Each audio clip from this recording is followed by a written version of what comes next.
Bonjour à tous, je suis Nina Guénaud, je suis sage-femme de formation, j'ai plusieurs diplômes universitaires et certifications en psychologie, en thérapie cognitive comportementale, en acupuncture, en nutrition, en phytothérapie. Je me suis également formée en fasciathérapie pour justement apporter les thérapies manuelles, que ce soit dans les cours de yoga ou dans les formations que je propose ou les consultations.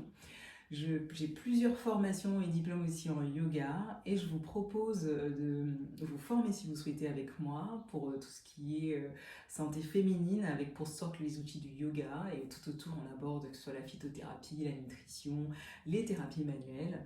Vous avez aussi la possibilité si vous souhaitez vous engager à aller un peu plus loin si vous êtes atteinte de symptômes ou si vous êtes fatigué, de faire des sessions d'accompagnement que j'appelle reset qui vont durer 2 à 3 mois et qui vous permettent vraiment d'aller enclencher la rémission, peu importe ce que vous traversez.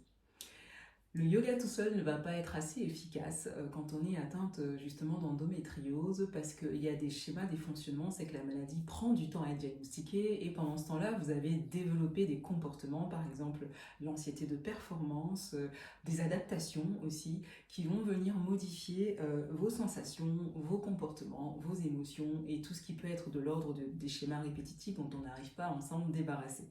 Ce qui est intéressant et passionnant, c'est que le yoga a cette capacité à nous reconnecter fortement à nos sensations et que lorsqu'on le pratique uniquement derrière les écrans, tout ce qui se passe autour, on a un petit peu du mal souvent à y mettre des mots, à comprendre, à ressentir, à s'autoriser à. Et aussi à potentialiser les soins des autres professionnels qui vous accompagnent, que ce soit des ostéos, des kinés, que ce soit en acupuncture, que je pratique aussi. Donc si vous souhaitez vraiment aller plus loin et ne pas prendre cette philosophie du yoga qui travaille sur nos comportements, nos schémas, il parle de vritti, comment les modes de pensée que nous avons influencent notre manière d'être, vous pouvez vraiment me contacter et vraiment cheminer beaucoup plus loin. Vous avez des avis qui vont vous guider, comprendre un petit peu ce que mon travail propose. En tous les cas, je vous mettrai mon adresse email juste en dessous. Aujourd'hui, pour la pratique, vous allez avoir besoin d'un tout petit coussin. Il faut vraiment qu'il soit léger. Vous voyez là, le mien n'est pas très épais. Et ce petit coussin va vous aider à venir travailler la partie de votre dos, le bas de votre dos. Et si vous avez aussi avec vous une bouillotte, c'est une très bonne chose. Elle va vous servir pour la relaxation ou juste en début de séance. Sans plus tarder, nous allons commencer.